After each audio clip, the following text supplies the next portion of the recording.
You think you know Patrick. Leprechauns, Lucky Charms, green beer. That's the cartoon. The real Patrick is not a joke. He was a 16-year-old boy ripped from his home, thrown into chains, and plunged into a dark world that would either break him or forge him.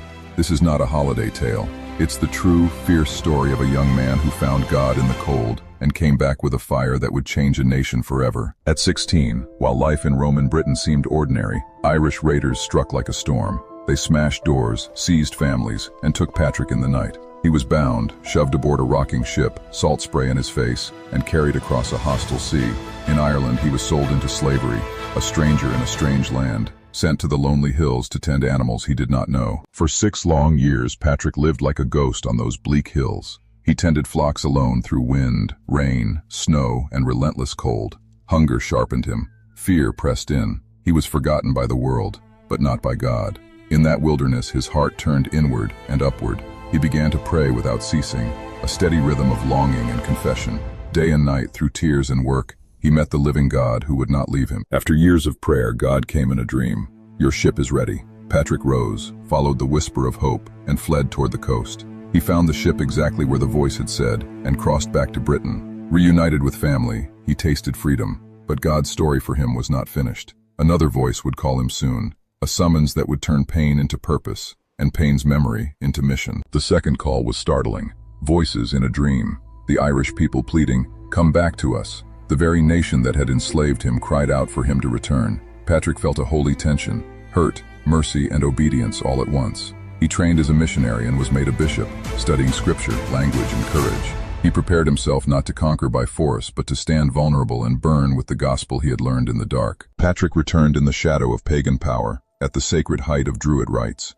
On the Hill of Slain, he lit the Paschal fire, a blazing sign of Christ's resurrection, knowing it defied the king's command. The night air filled with murmurs. Fires across the land flickered in answer.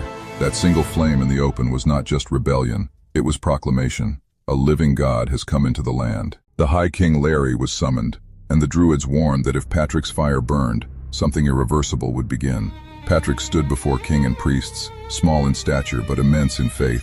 The Druids chanted, flung signs of sorcery, and threatened ruin. Patrick spoke with a voice shaped by suffering and prayer, and refused to bow to fear. This was the moment when spiritual authority and human power collided. The Druids' arts failed. Their threats crumbled like brittle wood before the Paschal blaze. God vindicated his servant. The spirits that had long enslaved the people lost their hold. The king's grip loosened. Those who had followed fear began to listen. It was not spectacle for spectacle's sake. It was God's power exposing lies and inviting people into a new life. What followed was a sweeping transformation. Idols were smashed, and the books of sorcery burned in public squares. Families who had lived under bondage began to gather in houses of prayer. Priests left the groves. Communities rebuilt around new hope. Patrick wrote with astonished joy, "Never before did they know of God except to serve idols and unclean things, but now they have become the people of the Lord." The gospel spread like wildfire, because it met real hunger and healed real wounds. The famous tale of driving snakes from Ireland is not a tale about reptiles. The snakes were a powerful symbol, the serpent of paganism, of sorcery, addiction, and spiritual oppression. Patrick drove out that darkness by calling people to Christ. The land's renewal was spiritual and social. Hearts freed, systems overturned, life restored. Here's the truth for you now. Patrick was a teenager when they took everything from him. He lost home, comfort, future, and yet God took nothing from him. God used every wound, every night of prayer, and every scar to shape a leader who would change a nation.